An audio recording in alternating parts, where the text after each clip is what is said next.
Hello, Booktube. Hello, friends. Welcome to LizziefayeLovesBooks. I'm Elizabeth, and this video is going to be my December 2022 wrap-up. Now, today as I'm filming this, it is January the 10th, 2023. I normally like to try to get my end of the month wrap-ups done sooner than this, but life has just been crazy, and I set a lot of high goals this year for things other than reading, and my reading goals have been going great. My other goals have been going great, but that just doesn't leave me a lot of time for filming. So I'm going into my big readathon season, readathons that I host and co-host. So if you are one of the co-hosts of those readathons, please feel free to contact me. I will be contacting you soon. All of you March Mystery Madness hosts, I will be posting a message on our Discord host chat very soon. I just need to keep everything really simple this year. My eBay business is really going great, and for the sake of my family and all the things that entails, I really have to put most of my focus on that this year, but I don't want to neglect you and my channel and my reading goals and all of that. So, in case you didn't hear, I am currently working part-time at a little used bookstore that is about a half an hour from here. And I've got to be there this morning in less than an hour. And Emily goes with me. I've got to help her finish getting dressed. So this is going to be super quick. And I just decided to go ahead and try to film this morning, because if not now, I don't know when.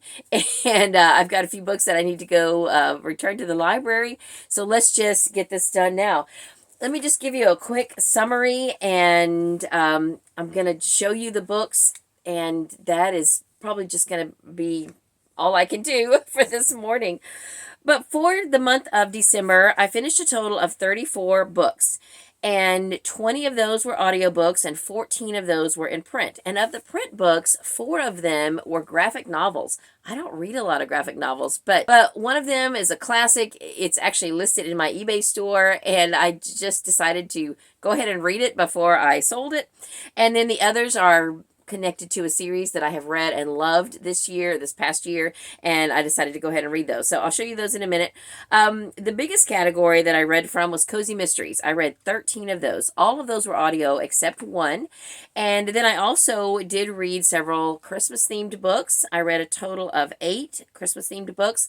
One of those was one of the cozy mysteries that I read. Now, of these numbers, these are not going to add up to 34 because I did put things in multiple categories if it fit. Sometimes I don't do that, but this time I just felt like it because there was a lot of crossover. Now of the Christmas books, some of those were Christmassy romances, not all of them. There was a book of short stories. Some were just good Christmas themed fiction. Most of it would probably be considered women's fiction. I also did listen to one other romance book that was not Christmas themed.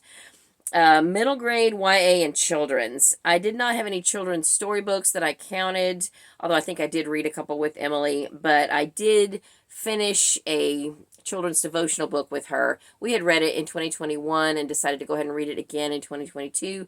So we read that over the course of the whole year. And then I had 8 other middle grade or YA books, really more middle grade, but I'm counting the graphic novels in that, and those could be YA.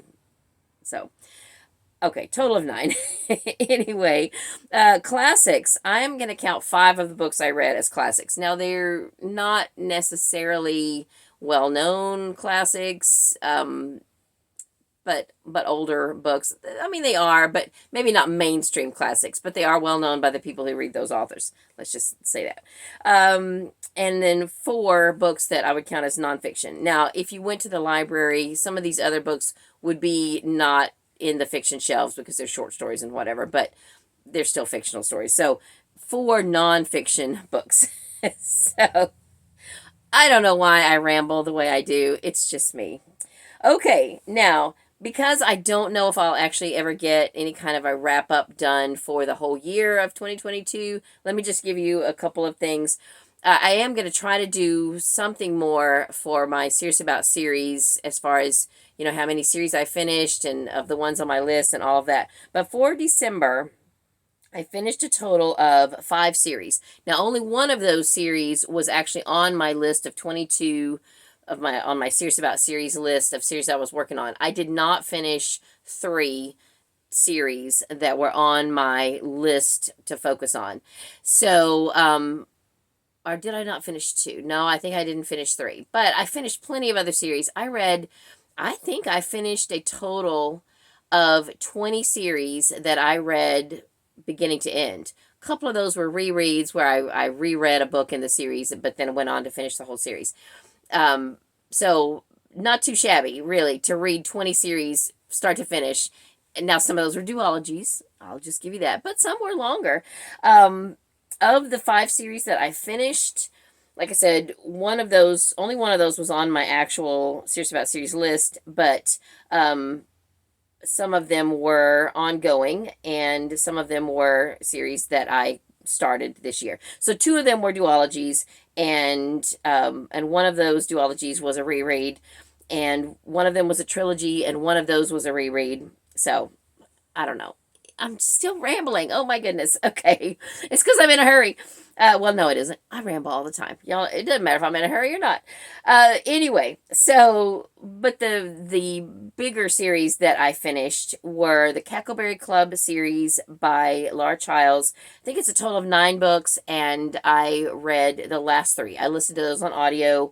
I listened to those all in December. I had listened to the one previous to that in November, and then I think it was maybe 2021 when I read the others in that series, or listened to. I listened to that whole series on audio. Another series I listened to completely on audio is the Needlecraft series by Monica Ferris, and there's a total of 19 books in that series. I have been listening to quite a few of those all throughout the year, and I did listen to a total of 8 of those books in December in order to finish that series. And I had said that was going to be my goal because I own all of those books. And I own, I think, all of the Cackleberry Club. I may not own the very last one. But I want to unhaul those books and put them in my eBay store and move them on out of my space here. Okay, so then I also made progress in 3 other series in the month of December for a total of 4 books. Oh, and of the 5 series I finished, that was a total of 15 books in the month of December that contributed to finishing those 5 series. I also had 7 rereads, and they were just a variety, for a variety of reasons. I had some rereads. So, since I've already mentioned the Cozy Mysteries, let me show you those books really quick. I thought I had the last Cackleberry Club, but I couldn't find it. I don't know if I don't have it. I checked it out from the library just so I could show you. So these are books 7, 8, and 9, and I think this is book 7. I don't know. All right, this is book 7, Egg Drop Dead. So the Cackleberry Club is a diner and bookstore and gift shop. It's a lot of businesses all rolled into one, owned by 3 women, and it's been a fun series. You know, it didn't blow me away, but it's been a fun series. I've enjoyed it. And the next one is Eggs on Ice, and then the last one is Egg Shooters. I have enjoyed some more than others, but overall, not a bad series, and I have 2 other series by Laura Child that I need to read. The scrapbooking series, I've only read the first one, and the Tea Shop Mysteries, I think I've read 4 of those now, 3 or 4 of those. So I definitely want to continue with those series, but now I can unhaul those. The other series I finished, I read 8 books, or listened to 8 books in the Needlecraft Mysteries by Monica Ferris. This has been a kind of an up and down series. A couple of them I've rated 3 stars, but there's been 2 or 3 I've rated 5 stars. So overall, in the 19 books, it's definitely been worth listening to. I don't know if I would have ever gotten through them all in print, but a lot of them are not long, and so it has been a fun series. Well, okay, let's just leave it at that. All right, so number 12 is where I started in the month of December with Tie-Dye. And then this one I think was a Halloween themed one, Black Work. That would have been number 13. Then number 14 is Buttons and Bones. Number 15, let me make sure I don't get off, Threadbare. Then number 16 is And Then You Die, D-Y-E. Number 17 is The Drowning Spool. Number 18 is Darned If You Do. And yes, they do mention darning socks in that one. And then number 19, the last one in the series, is Knit Your Own Murder. And so then I read a couple of other cozy mysteries in the month. The only book I read in print, because it's not on audio, is I think book 4 in the Year-Round Christmas Mysteries by Vicki Delaney. This might be book 3. I'm pretty sure this is book 4. Silent Night, Deadly Night. So this has been a really fun series. I would highly recommend this series. And you don't have to read it at Christmas. It's set in Rudolph, New York, which is a town who celebrates Christmas year-round. And it was really fun. Then I also made a little bit of progress in the Flavia de Luce series by Alan Bradley. I believe this is number... well, I read number 6. I've got number 7 in my hand as a placeholder. So number 6, I will put it right here. I think it's called The Dead in Their Vaulted Arches. Does that sound right? You'll see it here. So I do own 7, 8, and 10, I think, or 7, 9, and 10 in CDs I got at a library book sale. So I do hope to finish that series in 2023. I will probably put that on my Serious About Series list. I have 4 left. I will probably try to go ahead and finish those. But, you know, I'm doing the whole 3s thing. I'll at least get 3 of them done. But I'm not going to be able to just do 3 and leave 1 hanging, I don't think. That's just not me. Okay, that's mysteries. So let's look at let me finish up with the Christmas books. I'll do those last. Let's do the middle grade and YA. I'll start with the graphic novels. So one of the graphic novels I read is Kidnapped. This is an old school version. This was adapted for use in the classroom, I guess for reluctant readers. There's a note to the teacher, and I can't even find this edition on Goodreads. So Storm, if you're watching this, I took some pictures of this. If maybe you we could get together and you could help me add this listing to Goodreads. There's a whole series of these classics that are made for teachers. So anyway, I read this. I've got this listed in my eBay store. If it's something you would be interested in, let me know. It does have a little bit of damage. It's got a few pages that are torn. But anyway, I had listened to the full version of Kidnapped, I guess for Victober, right at the end of October. And since I had listened to that and I kind of knew the story, you know, at that point, I had this already listed in my eBay store, and I thought, you know, before this sells, I'm going to go ahead and read this. And it was good. I enjoyed it. I thought it was well done and definitely would be entertaining for school kids to read. So, yeah, I enjoyed it. The other graphic novels that I read are related to Enola Holmes and the series. 2 of them are based on books 2 and 3 of the book series. So book 2 is The Case of the Left-Handed Lady. And so I read that graphic novel. And then book 3 is The Case of the Bizarre Bouquets. These are fine. They're good. They're enjoyable, but I think it would be really hard to get the full story if you just read these and you hadn't read the actual books that these are based on.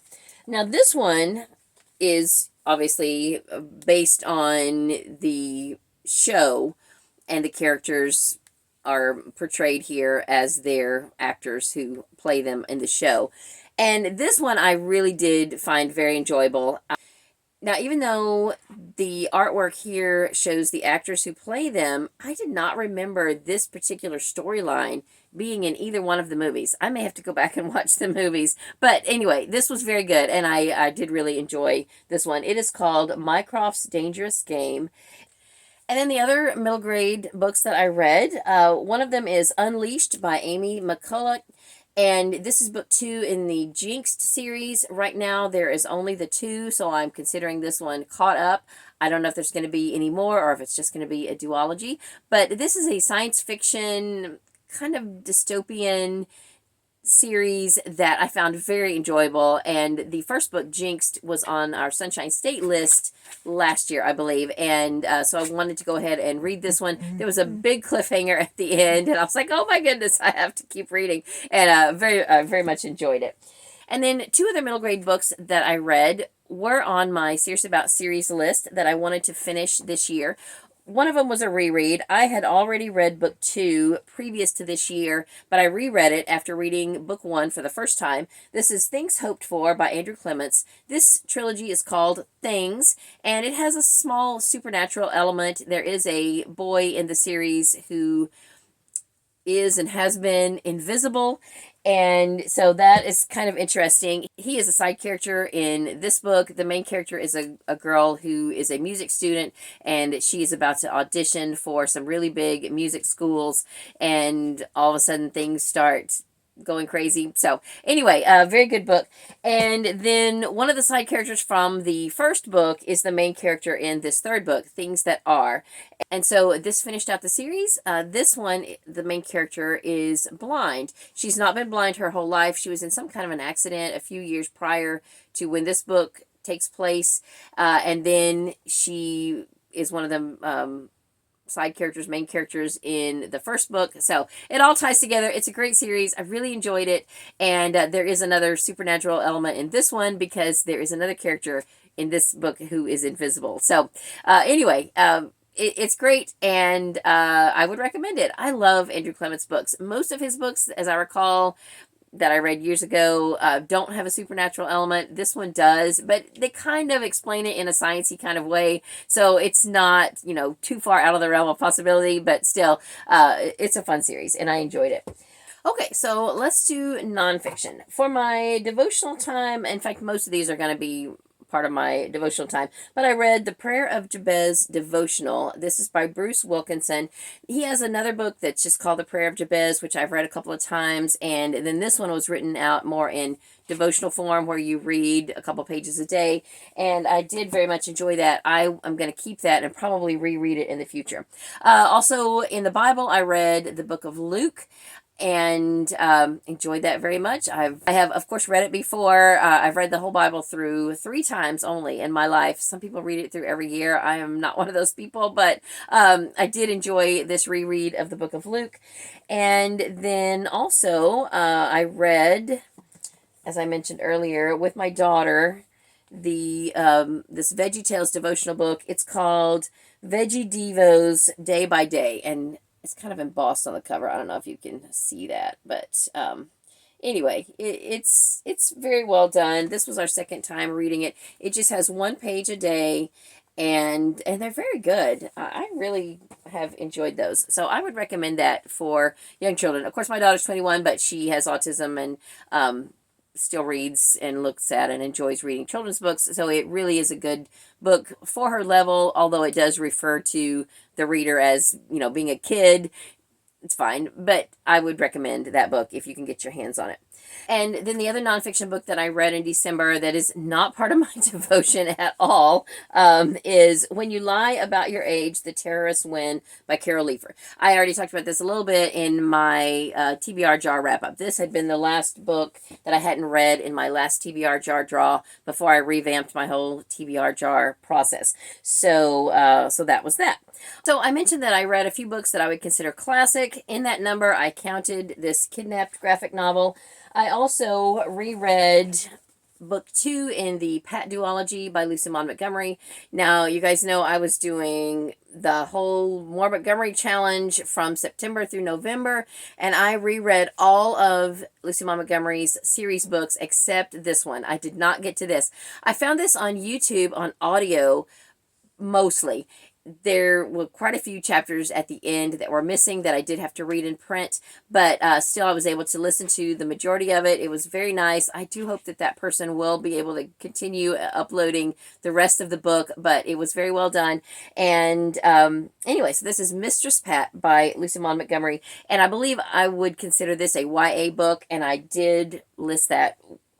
I did add that in my number of YA books. I also reread 2 books by Miss Reed, and I did this for Kate Howe's Follow Us to Fair Acre read-along, and I was a guest on her show in December. So we read for December Over the Gate by Miss Reed, and this is really kind of a collection of short stories, but it's threaded together with the characters telling the stories over the gate, and it's really just kind of a book that ties together a lot of, little interesting stories. I think that Miss Reed wanted to try to group together in one book. So I thought it was cute. Not my favorite of her books, but still very enjoyable. And then I read one book in this Christmas at Fair Acre. This is a bind up of 3 different Christmas stories. I have not ever read the other 2 because I'm waiting to read those in order, but I did reread Village Christmas, which is book 6 in the Fair Acre series, and that was very good. I did enjoy that. So then let's get to the romances and Christmas books. So I did get to 2 more of the Quilts of Love series. Not these 2, but I'm just showing you these as placeholders. Let me actually show you the 2 that I read, one of which was a Christmas book. All right, so starting with book 10, I listened to Raw Edges by Sandra D. Bricker, and I enjoyed this one a lot. And then the next book, book 11, is The Christmas Quilt by Vanetta Chapman. She's an author that I have read before, and I did enjoy that one. It did have an Amish theme. So this Quilts of Love series are all different. They're not related. They just have an underlying quilt theme. Some more than others. Some are historical, some are contemporary, and it's just a wide variety of books, all with an underlying quilt theme. They are all Christian-based romances. So I enjoyed those a lot. All right, the other Christmas books that I read, one that was a reread because my book club read this in December, The Christmas Shoes by Donna Van Leer. I've got a whole playlist. I think I did a playlist. I don't know. I did a whole read-along of this series a few years ago. Very much enjoyed it. Fiona from Reads and Eats, who is from Scotland, we buddy read this together, Christmas at Harrington's by Melody Carlson. We both loved it. It's not a long book. I wish it was longer. This was great. I loved this book. I thought it was fantastic. And then for my booktube spin, it was an unofficial booktube spin done by another booktuber. This was one of my picks for that. Christmas in My Heart, A Second Treasury, More Heartwarming Tales of Holiday Joy compiled and edited by Joe Wheeler. This is the second treasury. I read the third treasury last year for my booktube spin, and then it just so happened that this was the one chosen. This was the number chosen, and I enjoyed this a lot. It was very good. Then on my Kindle, I read an Amish-themed book written by 2 authors. One I have interviewed before on my channel, Debra Torres, and her friend Tracy Frederickowski. They graciously sent me an art copy, which I did not get read until it came out in finished form, and I got my own copy, and I read it in finished form on my Kindle finally, and my apologies to them. I had been hoping to interview at least Deborah, if not her and Tracy, on my channel to tell you about this book, and I just did not get it done. I will have them on, hopefully, at least for sure I will have Deborah on, and if Tracy is available and can come on at some point in 2023 so that I can chat with them about their Amish fiction, I would love to do that. So the book that I read is called An Amish Christmas at the Apple Blossom Inn. It's basically 2 novellas. One is written by Deborah and one is written by Tracy, and they are about 2 sisters, and it was very good. I thoroughly enjoyed it. I am just not good at reading ebooks. I wish that I had just ordered a physical copy of this. I probably would have gotten it read a lot faster, but anyway, it was very enjoyable. I would highly recommend it, and I don't think you really have to read it at Christmas. You could order it anytime, and I definitely do want to read more books by Tracy now that I know about her, and I will perhaps maybe be able to interview both of them before Amish in April so that you can hopefully pick up a couple of their books as well. So now then, did I get to all the Christmas books? I think I did. That may be everything. Let me just scroll through really quick and see if I missed anything. Oh, and there was one other audiobook that I listened to. I was hoping to finish this series in 2023. I had 3 left, and I said, okay, I'll finish that series in 2023. And then I forgot, and I listened to one of them in December. But then I can't find the next one on audio, so I'm probably going to have to buy it on ebook. But anyway, it's a series called Christmas Central by Caroline Mickelson. It's also kind of a series that is sort of up and down. There have been 1 or 2 that I just did not like, but most of them are fun. They're sort of like rom-com type stories. Anyway, the one I listened to in December is Eve's Christmas Wedding, and I do hope to get to the last 2 of those in 2023 and finish that series. So I think that is everything that I read or listened to in the month of December. I would love to stay and chat longer, but I have got to get to work. So I hope you are having a great day. Happy New Year. Read a good book, and God bless you.